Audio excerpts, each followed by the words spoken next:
For some reason, I was thinking about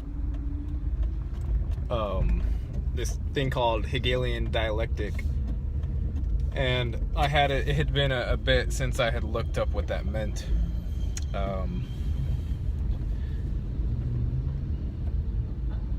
So before I looked it up to remember what it actually meant, at least in terms of the sources that I looked up, I had the idea that it meant, in the case of authority, giving two options only, such as, I mean, of course there has to be a specific format in which to give options in the first place, but like the two-party system, for instance. They say you have option A, option B. You get to choose, you get to vote. This is your power as a citizen. And before I looked it up, I thought that that's all Hegelian dialectic meant, was giving whichever entity you're speaking to, telling them that they have only two options, or just that they have two options, and then the person basically listening to you by virtue of listening to you, and perhaps with whatever authority you have claimed as a power background, doesn't think outside of those two choices, or doesn't imagine possibilities outside of those two choices. But apparently the Hegelian dialectic doesn't mean exactly that. What it means is it's what has been interpreted into what is now known as problem, reaction, solution, which is what many people, when they're wearing tinfoil hats, government-issued tinfoil hats, they... sorry. I was just reading about that the other day. I'm not bashing any conspiracy theorist people, but whatsoever. But you know.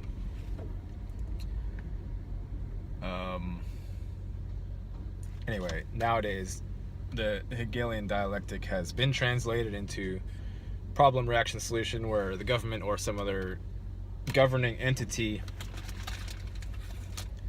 wants a thing. They want the populace to behave in a certain way, or to extract certain money, or extract certain behaviors or whatever, and say they want something from the populace that the populace is not currently giving. So instead of asking them, hey guys, can we have this thing from you, they would do something like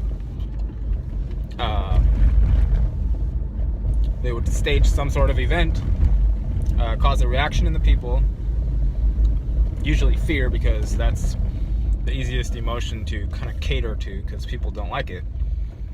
And then once they see the people are in fear, then they offer a solution, and people need a savior and a rescuer, so they say, hey, I need that thing that you're offering now because I'm scared, even though the authority is, playing the mobster guy who sells insurance, with his right hand, and then, if the guy doesn't buy the insurance, then he sends the the thug in on the other side, and then once the guy's like, oh shit, I got broken into, I guess I need that insurance after all, and he actually does need that insurance. So it's a weird it's a weird kind of Gestapo style of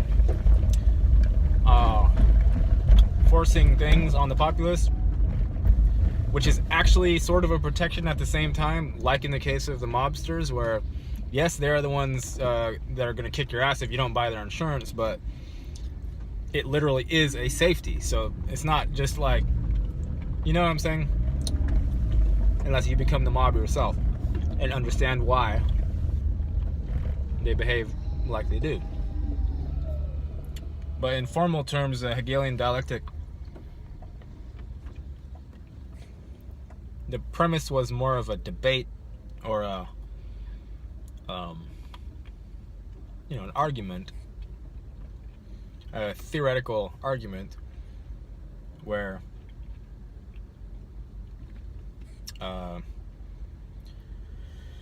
problem would be discussed. What was called a thesis would be discussed. One person would take the role of thesis. One person would take the role of, an argument against the thesis or antithesis. And then the third piece to the Hegelian dialectic is the tension in between the two that drives the debate forward. Tension keeps things going. Once you release tension, the thing's over, Same thing with sex. Release the tension, you're done having sex. I don't know why I've been talking about sex, but it's a handy sort of what do you call it? Analogy thing? Not analogy. Yeah, analogy. It's a good analogous event.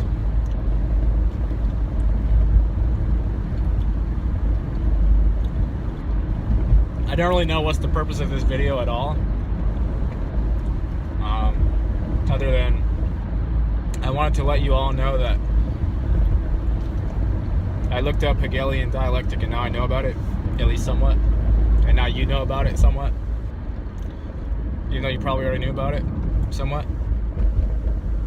So I hope you feel inspired.